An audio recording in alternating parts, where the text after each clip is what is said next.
वाराणसी में आज कोरोना योद्धाओं से संवाद करने जा रहे हैं प्रधानमंत्री मोदी। काशी के जिलाधिकारी से भी बातचीत करेंगे पीएम मोदी।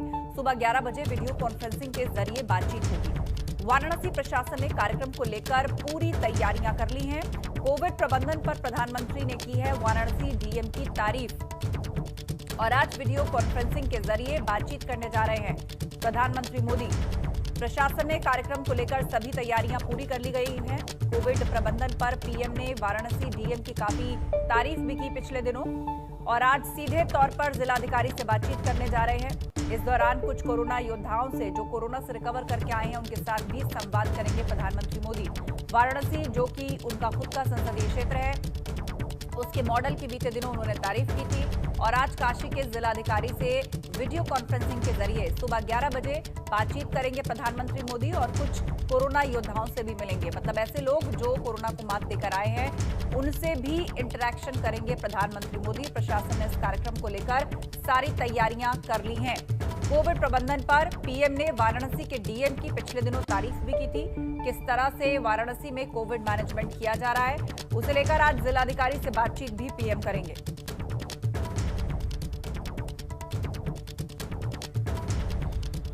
और आइए अब आपको बता दें कि प्रधानमंत्री मोदी किन लोगों से आज संवाद करेंगे। प्रधानमंत्री मोदी आज सुबह 11 बजे वाराणसी के डॉक्टर्स, पैरामेडिकल स्टाफ और अन्य फ्रंटलाइन स्वास्थ्य कार्यकर्ताओं से वीडियो कॉन्फ्रेंसिंग के जरिए बातचीत करेंगे, संवाद करेंगे। पंडित राजन मिश्रा कोविड अस्पताल सहित वाराणसी में विभिन्न कोविड अस्पतालों के कामकाज की समीक्षा भी करेंगे प्रधानमंत्री। हाल ही में डीआरडीओ और भारतीय सेना के संयुक्त प्रयासों के माध्यम से इन्हें शुरू किया गया था। वो जिले में गैर कोविड अस्पतालों के कामकाज की भी समीक्षा करेंगे।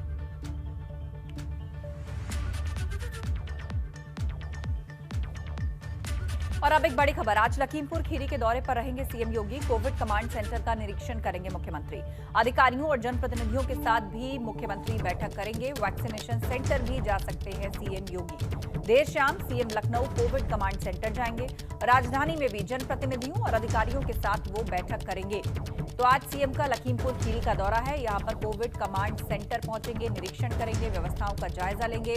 अधिकारियों और जनप्रतिनिधियों के साथ बैठक करेंगे सीएम योगी। इन दिनों आपको बता दें उत्तर प्रदेश के अलग अलग जिलों में जा रहे हैं मुख्यमंत्री योगी और कोरोना के इंतजामों का जायजा ले रहे हैं। अचानक ही अस्पतालों का निरीक्षण, कोविड कमांड सेंटर से लेकर जिले की क्या व्यवस्था है उस सबको परख रहे हैं। वहां के जनप्रतिनिधियों से अलग बातचीत कर रहे हैं, अधिकारियों के साथ अलग बैठक कर रहे हैं और इसी सिलसिले में आज लखीमपुर खीरी पहुंचने वाले हैं। और उत्तर प्रदेश में कोरोना के बढ़ते प्रकोप के बीच प्रदेश के सभी विद्यालयों को बंद कर दिया गया था, लेकिन सरकार के निर्देशों और प्रशासनिक सख्ती के चलते एक ओर जहां कोरोना के मामलों में बहुत तेजी से गिरावट देखी गई, वहीं प्रदेश सरकार की ओर से अब बंद पड़े स्कूलों में धीरे धीरे शिक्षण कार्य शुरू करने की योजना बनाई जाने लगी है। और इसके लिए गुरुवार को राज्य के सभी स्कूलों के लिए आगामी शैक्षणिक सत्र 2021-22 के लिए खास दिशा निर्देश जारी किए गए हैं। अब वो निर्देश क्या है आइए आपको बताते हैं। यूपी सरकार की ओर से जारी किए गए आदेश के मुताबिक यूपी में शुरू होने वाले नए शैक्षणिक सत्र में विद्यार्थियों से फीस में बढ़ोतरी बताकर किसी प्रकार की ज्यादा फीस नहीं वसूली जाएगी। सरकार की ओर से जारी आदेश राज्य के सभी बोर्ड से संचालित स्कूलों पर लागू होगा। आदेश में यह भी कहा गया है कि कोरोना काल के बीच बंद रहने की अवधि में किसी भी छात्र या अभिभावक से परिवहन शुल्क नहीं वसूला जाएगा। इतना ही नहीं, कोई भी स्कूल प्रशासन अब 3 महीने की एक साथ फीस जमा करने को लेकर दबाव नहीं बना सकता। सरकारी आदेश के मुताबिक बच्चों के माता पिता को 3 माह की एक साथ फीस देने में कठिनाई होने पर प्रति महीने फीस जमा करने की छूट दी गई है। साथ साथ खेल, लाइब्रेरी और वार्षिक फंक्शन के साथ परीक्षा शुल्क की वसूली पर भी रोक लगा दी गई है।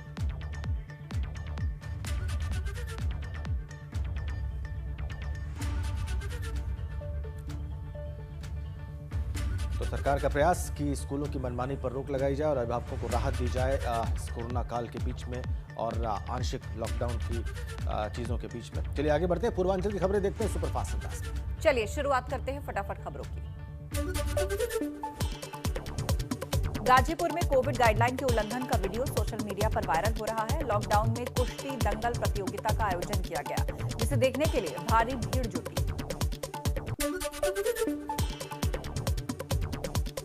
गोरखपुर में बारिश के बाद सड़क पर जमा नाली के गंदे पानी में सपा पार्षद विरोध जताने के लिए धरने पर बैठ गए। उन्होंने नगर निगम के अधिकारियों और महापौर के साथ नगर आयुक्त पर जमकर नाराजगी जाहिर की। बस्ती के पास कुआनो नदी में प्रेमी युगल का शव मिलने से सनसनी फैल गई। सूचना पर पहुंची पुलिस ने शव को पोस्टमार्टम के लिए भेजा है। 18 मई की रात से दोनों लापता थे। बलिया में यूपी और बिहार को जोड़ने वाले जयप्रभा सेतु पर जिला प्रशासन ने छापेमारी की। बिहार से जयप्रभा पुल के रास्ते अवैध खनन हो रहा था। प्रशासनिक टीम ने 23 ट्रकों का चालान किया। सोनभद्र में बरसात से एक मकान गिर गया। इस घटना में एक बच्चा घायल हो गया है। लगातार हो रही बारिश के कारण मकान धराशायी हुआ। बीजापुर थाना क्षेत्र का ये मामला है। गोंडा के कोतवाली नगर पुलिस और स्वाट टीम ने संयुक्त कार्रवाई करते हुए 25,000 के इनामी बदमाश के साथ 2 अभियुक्तों को गिरफ्तार कर लिया। अभियुक्त पर 1 दर्जन से ज्यादा मुकदमे दर्ज हैं। बलरामपुर में अपहृत युवक को पुलिस ने बरामद कर लिया है। पुलिस ने 2 अपहरणकर्ताओं को भी पकड़ा। उनके पास से 25 लाख की फिरौती जो थी वो भी बरामद हुई और पुलिस टीम को 15,000 का इनाम भी घोषित किया गया है। तो पूर्वांचल की खबरें आपने सुपरफास्ट अंदाज में देखी। आइए आगे बढ़ते हैं, कुछ और खबरों का रुख करते हैं।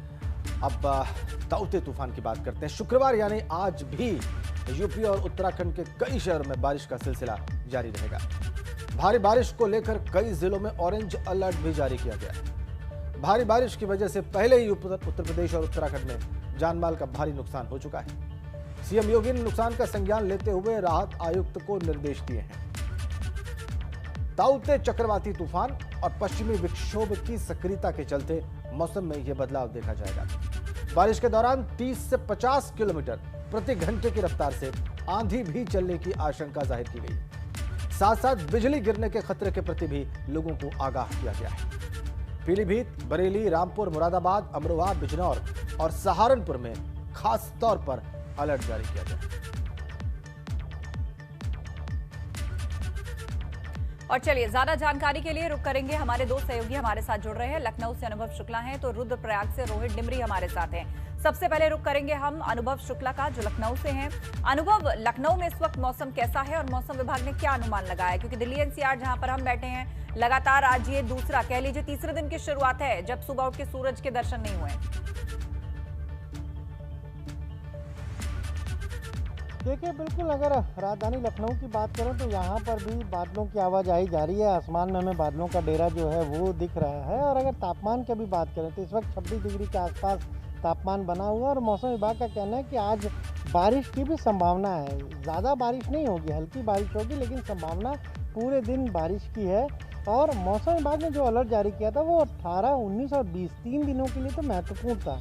ऑरेंज अलर्ट जारी किया था और फिर उसके बाद येलो अलर्ट जारी किया था। येलो अलर्ट में थोड़ा सा राहत की बात रहती है कि उस तरीके से जो तेज़ हवाएं हैं वो नहीं चलेंगी, लेकिन हाँ ये ज़रूर है कि बारिश हो सकती है। और प्रदेश के कई ज़िलों में हमने देखा इस तरह की खबरें आई कि वहाँ पर आंधी तूफान बारिश की वजह से बहुत नुकसान हो गया, जान माल का भी नुकसान हुआ। इसीलिए मुख्यमंत्री ने यूपी के जो राहत आयुक्त हैं, रिलीफ कमिश्नर, उनसे पूरे प्रदेश के 75 जिलों की आख्या मांगी है, रिपोर्ट मांगी है कि कहाँ पर क्या नुकसान हुआ है और जान माल का कितना नुकसान है, पशु हानि कितनी हुई है, इस तरीके की सारी डिटेल मांगी गई है। और उसके बाद ये कहा गया है कि वहाँ जो भी पीड़ित लोग हैं उनके परिजनों को जो आर्थिक मुआवजा होता है 2 लाख रुपए की राशि होती है वो तुरंत निर्गत की जाए। तो ये रिपोर्ट आज जब आएगी उसके बाद क्लियर हो जाएगा कि प्रदेश के कितने ज़िलों में ये जो ताउते का असर रहा उसने कहीं ना कहीं कहर बरपाया है। ठीक है अनुभव, अब हम उत्तराखंड का हाल जान लेते हैं। रोहित डिमरी हमारे साथ हैं। रोहित, वहाँ पर क्या स्थिति है? सुबह से मौसम कैसा है?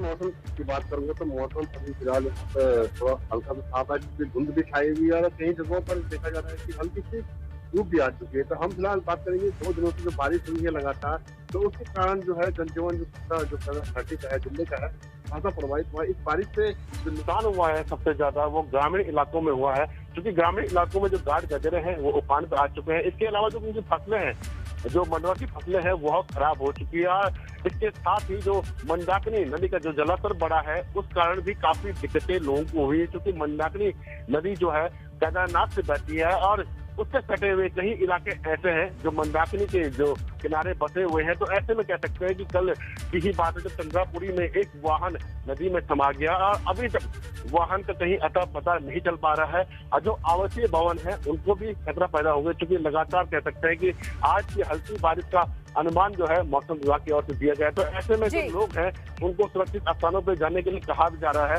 सतर्क किया जा रहा है प्रशासन की ओर से, पुलिस की ओर से। और लेकिन कह सकते हैं कि जो बारिश का सिलसिला है वह केदार घाटी में अभी हल्की बूंदाबांदी जारी है। केदारनाथ धाम में जो है बारिश भी अभी जारी है, वहां पर काफी ठंड महसूस की जा रही है। जी बिल्कुल, केदार धाम में आप बता रहे हैं कि ठंड है और हल्की बारिश भी है, तेज हवाएं चल रही हैं, लेकिन दूसरी तरफ जो मंदाकिनी नदी के आसपास के इलाके हैं वो ना डूब जाए, उनके लिए अलर्ट है। लोगों को वहां से हटने के लिए, उसे खाली करने के लिए कहा जा रहा है। नजर बनाए रखें आप दोनों, जानकारी के लिए बहुत शुक्रिया।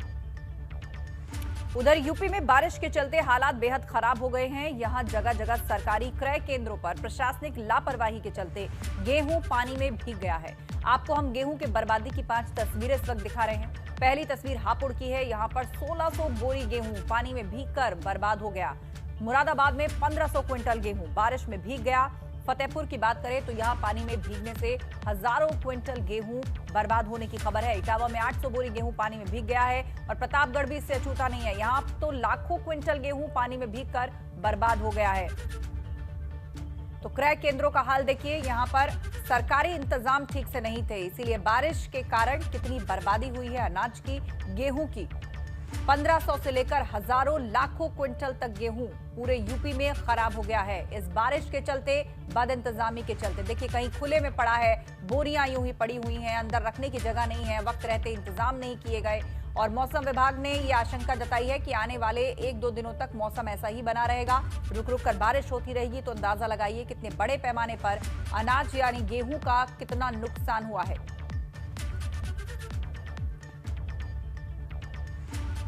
और अब आपको उत्तराखंड की 4 तस्वीरें दिखाते हैं। विकासनगर यमुनोत्री राष्ट्रीय राजमार्ग पर बारिश के कारण लखवाड़ बैंक और यमुना पुल के बीच में मार्ग 2 से 2.5 घंटे बाधित रहा।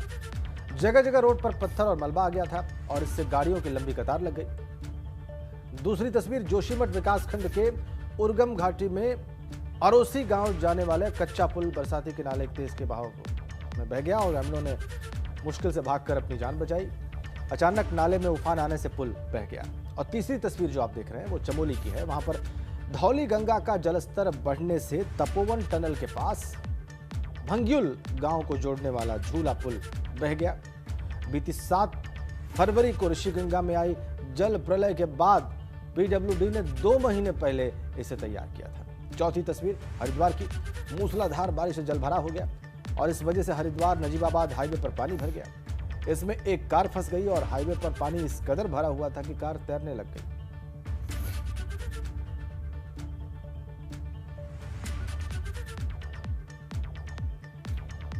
उत्तराखंड में नदियां उफान पर हैं। रुद्रप्रयाग में बारिश की वजह से मंदाकिनी नदी उफान पर बह रही है। नजारा ऐसा लग रहा है मानो मानसून सीजन की बारिश के बाद का नजारा हो। नदी का बढ़ता जलस्तर, इसे देखते हुए प्रशासन ने किनारे से लगे इलाकों में अलर्ट जारी कर दिया है। पहाड़ों पर लगातार हो रही बारिश से धारचूला में काली नदी का जलस्तर बढ़ गया है। काली नदी का जलस्तर बढ़ने से प्रशासन ने नदी के किनारे रहने वाले लोगों को अलर्ट कर दिया।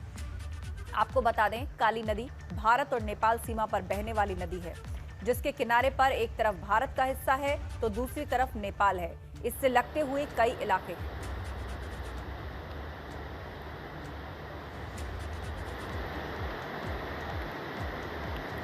तो रुद्रप्रयाग और धारचूला दोनों ही जगह मंदाकिनी और काली नदियां किस तरह उफान पर हैं, आप तस्वीरें देखिए। तटीय इलाकों में रहने वाले लोगों को अलर्ट कर दिया गया है, उनको सुरक्षित स्थान पर जाने के लिए कह दिया गया है।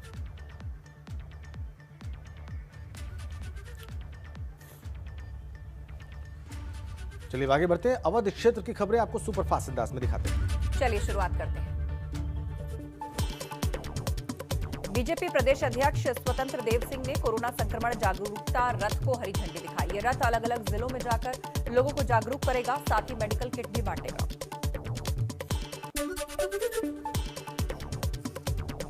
अमेठी में ऑक्सीजन की कमी के बाद मदद के लिए पूर्व सांसद राहुल गांधी आगे आए। राहुल ने अपने पूर्व संसदीय क्षेत्र में 5 ऑक्सीजन कंसंट्रेटर और 20 ऑक्सीजन सिलेंडर भेजे। कौशाम्बी में घर के सामने गंदगी फेंकने की बात पर दबंगों ने गरीबों को बेरहमी से पीटा। मारपीट का वीडियो सोशल मीडिया पर वायरल हो रहा है। वीडियो के सामने आने के बाद पुलिस महकमे में हड़कंप है। फतेहपुर में शराबी को हॉकी स्टिक से मारते हुए वीडियो सोशल मीडिया पर वायरल हो गया। इस वीडियो में पुलिस जांच पड़ताल में जुटी है। सदर कोतवाली क्षेत्र के जयराम नगर का सारा मामला है। हरदोई में बेनीगंज कोतवाली क्षेत्र के प्रताप नगर चौराहे पर लॉकडाउन में चोरी छिपे मिठाई बेच रहे 2 दुकानदारों में ग्राहकों को बुलाने के चक्कर में मारपीट हो गई। महिलाओं और पुरुषों के 2 गुट आपस में भिड़ गए। मारपीट का ये वीडियो सोशल मीडिया पर वायरल हो रहा है। औरैया में पुलिस कोविड प्रोटोकॉल का पालन कर अपने आप को बचाने की अपील कर रही है। पुलिस की अपील के बाद भी लोग लापरवाह बने हुए हैं और लॉकडाउन की जमकर धज्जियां उड़ाई जा रही हैं। बाजार में भी लोगों की भारी भीड़ दिखाई दी। तो चलिए सुपरफास्ट के बाद अब कोरोना की स्थिति भी आपको बता देते हैं। आइए आपको बताते हैं कि उत्तर प्रदेश के अंदर क्या हालात हैं कोरोना के। यूपी में बीते 24 घंटे की बात करें तो 6,725 नए केस सामने आए हैं, जबकि 13,590 लोग रिकवर होकर अपने घर लौटे हैं। हालांकि दुख की बात यह है कि यूपी में 24 घंटे में 238 कोविड पॉजिटिव मरीजों की मौत हुई है। अब उत्तर प्रदेश में संक्रमण के 1,16,434 कुल एक्टिव केस मौजूद हैं। पिछले 24 घंटों में एक्टिव केसेस में करीब 8,000 की कमी आई है। तो क्या काबू में आ गया है कोरोना? ये इस वक्त सवाल है। लगातार कम हो रहे केस क्या इसी तरफ इशारा कर रहे हैं? 15, 16, 17 मई ये डेटा आप देखिए। 15 मई को केसेस की संख्या 12,547 थी जो आए थे 24 घंटे के अंदर। 16 मई को ये घटकर 10,000 पार हुई और 17 मई को यह आंकड़ा 9,391 पर चला गया। लगातार चौथे दिन 10,000 से कम केस यूपी में रिपोर्ट किए जा रहे हैं। 18 मई को 8,737 केस आए तो 19 मई को 7,336, 20 मई को 6,725 केस सामने आए हैं।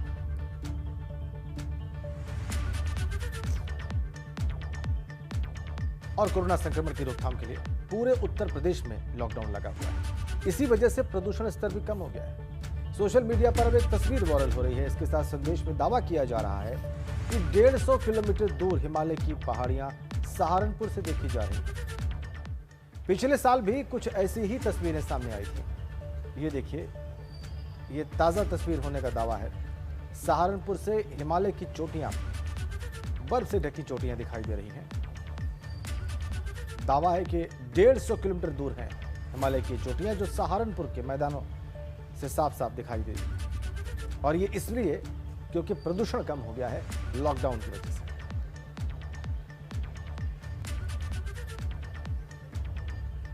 ये वीडियो वायरल हो रहा है। पिछले वर्ष भी लॉकडाउन के दौरान इस तरह की तस्वीर सामने आई थी।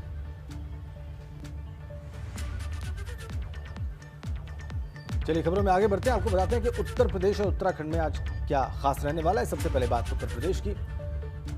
वाराणसी में कोरोना योद्धाओं से संवाद करेंगे प्रधानमंत्री मोदी। काशी के जिलाधिकारी से भी बातचीत करेंगे प्रधानमंत्री। सुबह 11 बजे वीडियो कॉन्फ्रेंसिंग के जरिए यह बातचीत होगी। वाराणसी प्रशासन ने कार्यक्रम को लेकर तमाम तैयारियां पूरी कर ली हैं। कोविड प्रबंधन पर डीएम की तारीफ की है वहां के प्रधानमंत्री ने। और आज लखीमपुर खीरी के दौरे पर रहेंगे मुख्यमंत्री Yogi Adityanath. Covid command centre का निरीक्षण करेंगे मुख्यमंत्री। अधिकारियों और जनप्रतिनिधियों के साथ वो बैठक भी करेंगे। वैक्सीनेशन सेंटर भी जा सकते हैं सीएम योगी आदित्यनाथ। देर शाम CM Lucknow Covid command centre जाएंगे। राजधानी में भी जनप्रतिनिधियों और अधिकारियों के साथ वो बैठक करेंगे। इसके अलावा यूपी के कई जिलों में आज भी बारिश और आंधी का अलर्ट है। मौसम विभाग ने कई जिलों के लिए यह अलर्ट जारी किया है। चक्रवाती तूफान ताउते की वजह से मौसम बदला हुआ है। मौसम विभाग के बाद जिला प्रशासन भी अलर्ट मोड पर है। और चलिए अब बात करते हैं उत्तराखंड की। उत्तराखंड में क्या खास रहने वाला है? चक्रवाती तूफान ताउते का आज भी असर यहां पर दिखेगा। मौसम विभाग ने इसके लिए अलर्ट जारी किया है। देहरादून, उत्तरकाशी, चमोली समेत कई जिले हैं जहां पर बारिश के आसार हैं। ऊंचाई वाले इलाकों में खासतौर पर बर्फबारी की आशंका जताई जा रही है। आपदा प्रबंधन मंत्री धन सिंह रावत आज से गढ़वाल दौरे पर रहेंगे और अगले 3 दिनों तक धन सिंह रावत गढ़वाल में ही रहेंगे। अलग अलग जिलों का दौरा करेंगे आपदा प्रबंधन मंत्री और आपदा प्रबंधन को लेकर अधिकारियों के साथ वो समीक्षा बैठक भी करने जा रहे हैं। डिजास्टर मैनेजमेंट के लिए आवश्यक संसाधनों की उपलब्धता की जानकारी भी वो अधिकारियों से लेंगे। तो आपने देखी उत्तर प्रदेश और उत्तराखंड की वो खबरें जो आज दिन भर हमारी प्रायोरिटी पर रहेंगी, जिन्हें हम ट्रैक करेंगे। फिलहाल एक छोटा सा ब्रेक। फौरन लौटेंगे, खबरों का सिलसिला जारी है, बने रहिए हमारे